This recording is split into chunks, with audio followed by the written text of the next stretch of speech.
মিষ্টি কুমড়ার পাতা ডগা দিয়ে এইভাবে শাক রান্না করলে শাক খেতে খুব ভালো লাগে, আর হচ্ছে শাকটাও সিদ্ধ হয় ভালো।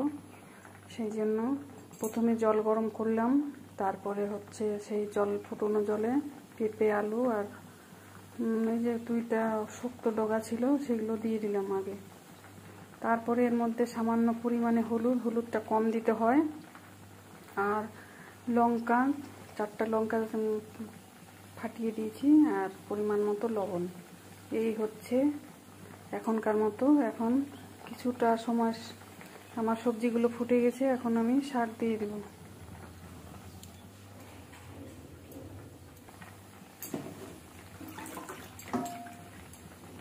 শাকগুলো দিয়ে দিচ্ছি।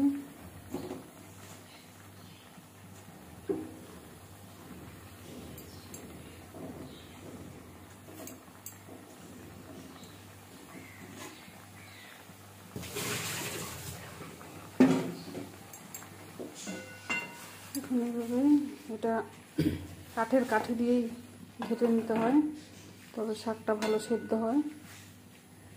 নেড়ে চেড়ে একটু মিশিয়ে সবজিগুলোর সাথে এখন আমি ঢেকে দেব।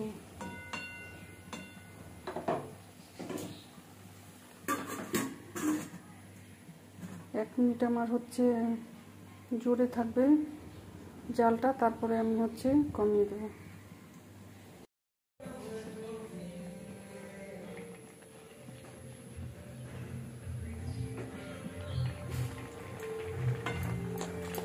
যে 5 মিনিট পরে ফিরে এলাম, দেখো শাকগুলো কত সুন্দর সেদ্ধ হয়ে গেছে।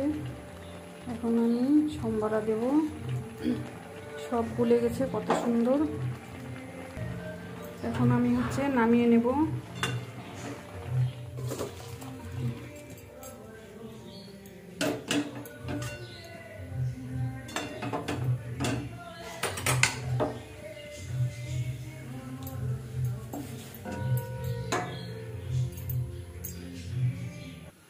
তেল দিয়ে দিলাম, তেল গরম হয়ে গেছে। এখন আমি ফোড়ন দিব মেথি আর শুকনো লঙ্কা। 1টা লঙ্কাকে ফাটিয়ে দিয়েছি, আর মেথি।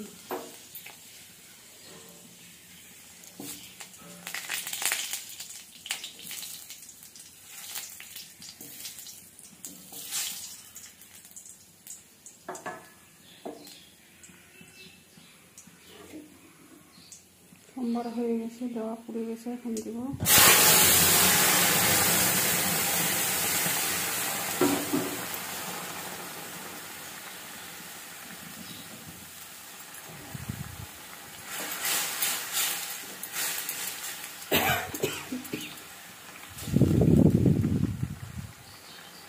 এই মিষ্টি কুমড়োর শাকের মধ্যে পেঁপে দিলে আর এই যে কাঠি দিয়ে এইভাবে রান্না করলে, আমি যেভাবে রান্না করলাম এরকমই গলে যাবে, আর খুব ভালো লাগে খেতে।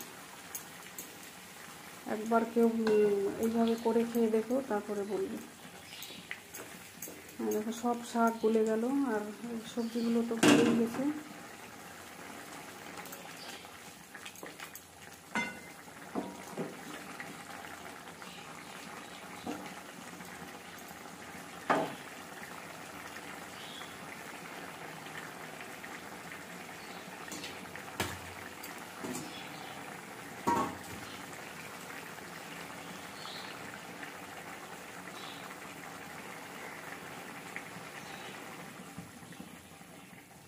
হয়ে গেছে, এখন আমি নামিয়ে নেব।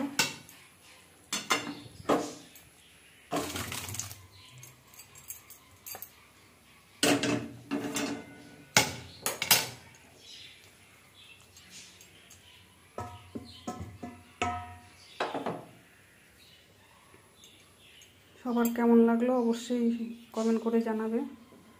আর বেশি কিছু না বলে এখানেই রাখছি। টাটা সবাইকে।